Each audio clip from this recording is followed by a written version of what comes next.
تو یہ سانسوں کی گنتی الٹی چل رہی ہے، یہ ماہ و سال کی گنتی الٹی چل رہی ہے. ہم سمجھتے ہیں ہم بڑے ہو رہے ہیں لیکن ہم چھوٹے ہو رہے ہیں. تو کہا قسم ہے محبوب تیرے زمانے کی، انسان خسارے. اچھا خسارے کا ایک اور پہلو بھی دیکھیے. ایک شخص نے لکھا کہ خسارہ یہ ہے کہ ہم ایک وصف رکھتے ہیں، ایک کمال رکھتے ہیں، تو دوسرا کمال ہمارے میں نہیں ہے تو ہم کہیں گے خسارے. مثال کے طور یہ پھول ہیں، ان میں خوشبو ہے، ان میں رنگت ہے، ان میں تازگی ہے، ان میں نکھت ہے، ان میں لطافت ہے، لیکن ان میں روشنی نہیں. اندھیرے میں رکھ کے چراغاں نہیں کیا جا سکتا. چاند میں چاندنی ہے، بلندی ہے، لیکن اس میں خوشبو نہیں ہے تو چاند کہے گا میں خوشبو کے خسارے میں، پھول کہیں گے ہم روشنی کے خسارے. ایک شخص زندہ دار سے پوچھئے تو وہ کہے گا کہ میرے پاس سحری کی سسکیاں تو ہیں لیکن علم کا نور نہیں ہے. ایک عالم سے پوچھئے گا تو وہ کہے گا علم کا جمال تو ہے لیکن میرے پاس سحری کے سجدے نہیں ہیں.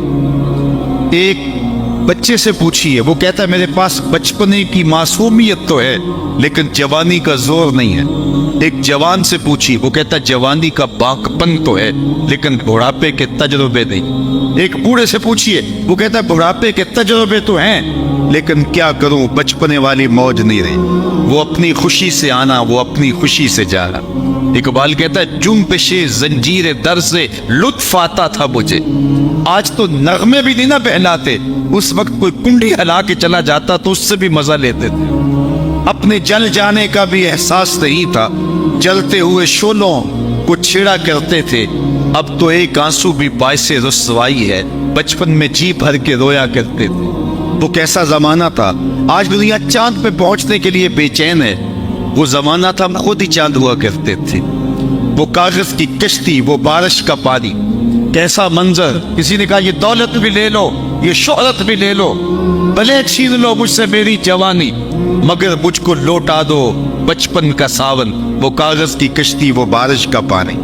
تو بچپن ہوتا ہے. تو کہا کہ جو کوڑا کہتا ہے میرے پاس بڑھاپے کے تجربے تو قطار اندر قطار ہیں لیکن میرے پاس بچپنے کی معصومیت نہیں ہے. مور کہتا ہے میرے پروں میں تو حسن ہے لیکن میرے پاؤں بدصورت ہیں.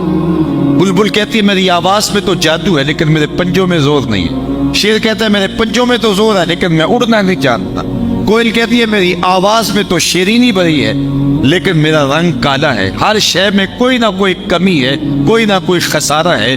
اور اگر تمہیں شوق آ جائے کسی ایسی ذات سے ملنے کا جس میں کوئی خسارہ نہ ہو، حسن کی ساری شوخیاں اور جمال کے سارے کرینے ایک پیکر میں ڈھونڈنے کا شوق آ جائے، تو رب کہتا ہے آؤ پھر مدینے کی گلی میں آ جاؤ، ہمیں تمہیں ایک ایسی ذات سے ملواتے ہیں، محمد عربی کی ذات سے، کہ جہاں کوئی خسارہ ہی نہیں ہے.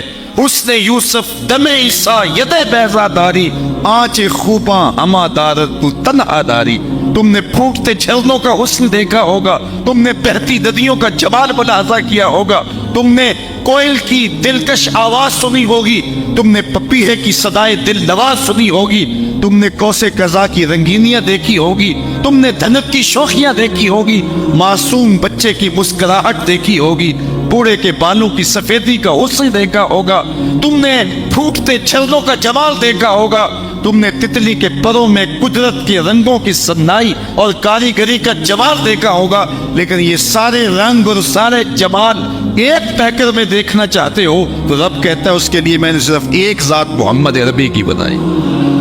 قسم ہے محبوب تیرے زمانے کی، بے شک انسان خسارے میں ہے. اچھا یہ خسارہ حضرت انسان کا میرے رب نے بیان کیا، تو کیا یہ ڈرانے کے لیے خسارہ بیان کر دیا؟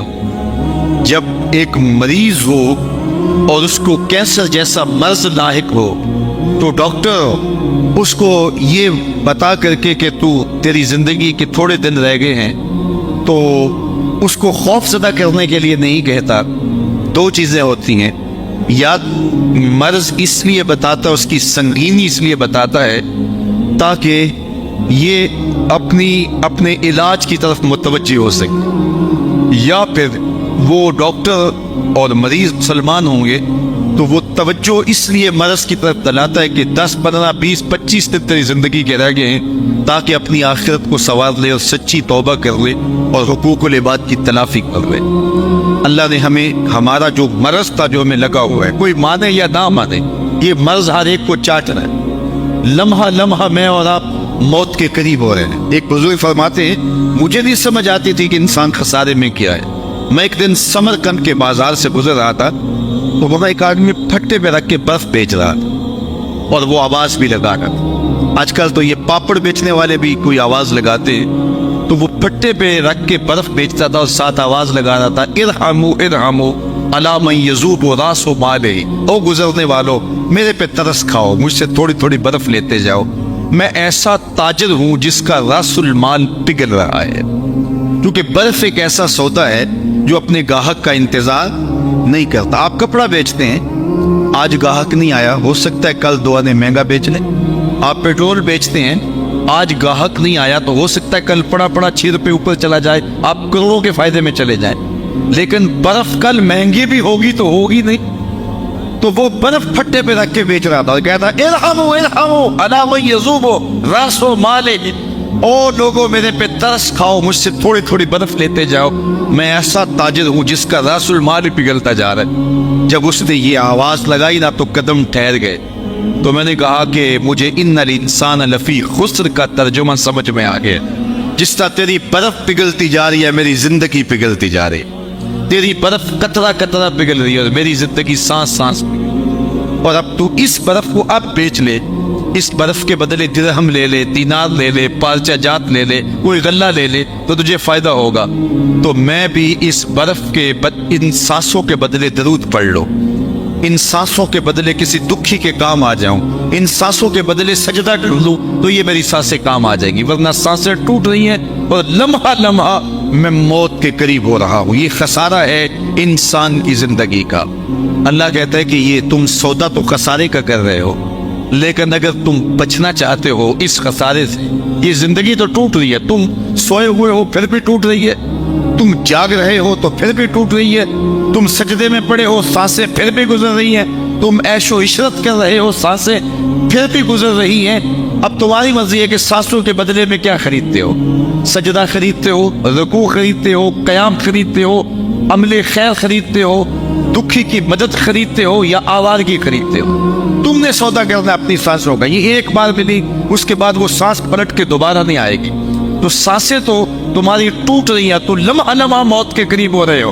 اللہ اکبر۔ لیکن اگر تم بچنا چاہتے ہو تو رب کہتا ہاں تمہاری یہ ٹوٹتی زندگی تمہیں بچا بھی سکتی ہے۔ الا الذین آمنوا، میرے محمد کا دامن پکڑ لو۔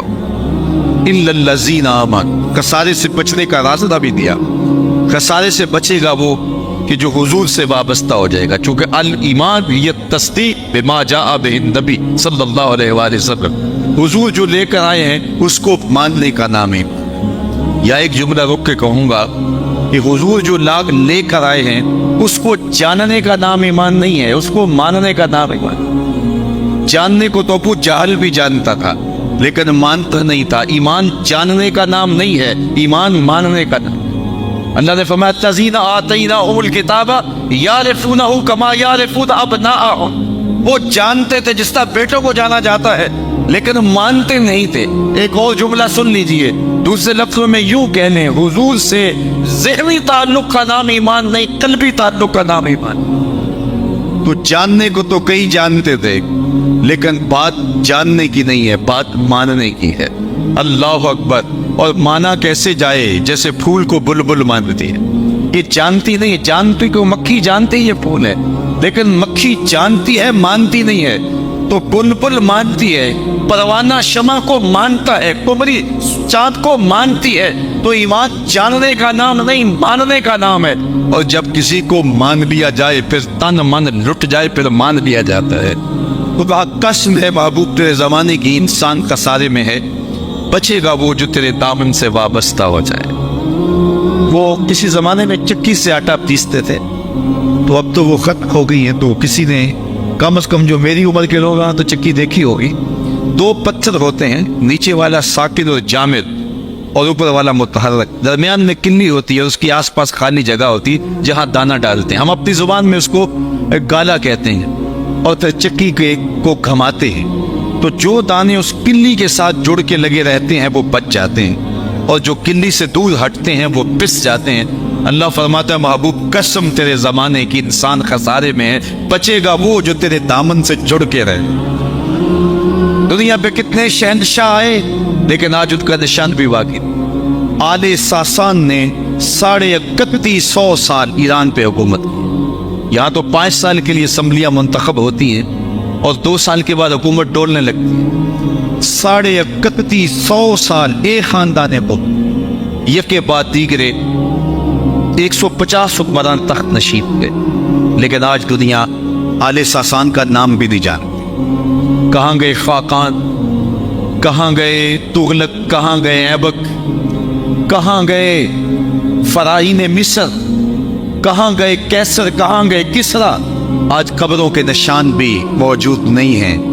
اچھا میں آپ سے پوچھوں کہ جس زمانے میں میرے حضور آئے اس زمانے کے خاقان کا نام کیا تھا؟ تو علماء بھی معذرت کریں گے کہ ہم فارغ تو نہیں، ہم نے ضروری علوم پڑھنے ہم یہ یاد کرتے پھرے کہ اس کا نام کیا ہے۔ اچھا میں پوچھوں کہ اس زمانے کے جو ہے وہ کیسر کا نام کیا تھا؟ تو آپ کہیں گے جناب ہماری معذرت ہمیں نہیں یاد۔ اور میں اگر پوچھوں چلو اس زمانے کے کسرا کا نام کیا تھا؟ اس وقت کی سپر طاقت تھی نا، اس دور کا ٹرمپ تھا، لیکن آپ کہیں گے جناب، چند لوگ کہیں گے ہم اس کا نام یہ تھا، باقی کہیں گے جناب ہماری معذرت۔ اور میں اس مجلس میں سب سے کم عمر بچے سے پوچھوں کہ میرے حضور کے مؤذن کا نام کیا تھا، تو وہ سر اٹھا کے بلال حبشی کا نام لے گا کہ نہیں لے گا؟ یار اس دور کے کیسر کا نام تو کسی کو یاد نہیں ہے، اس دور کے کسرا کا نام تو کسی کو یاد نہیں ہے، اس دور کے خاقان کا نام تو کسی کو یاد نہیں ہے، لیکن بلال حبشی جو رنگ کا کالا، ہونٹ موٹے، ذات کا حبشی، لیکن حضور سے جڑا، اللہ اکبر۔ اقبال یہ کس کے عشق کا فیض عام ہے، رومی فنا ہوا حبشی کو دوام ہے۔ سلطنت روم کا شہنشاہ علامہ اقبال بولے اس کا تو نام کسی کو نہیں آتا، لیکن بلال کا حبشی کا نام آج بھی دنیا کے اوپر موجود ہے۔ کہا محبوب قسم تیرے زمانے کی انسان خسارے میں ہے، بچے گا وہ جو تیرے دامن سے جڑ جائے گا، جو تیرے دامن سے وابستہ ہو جائے۔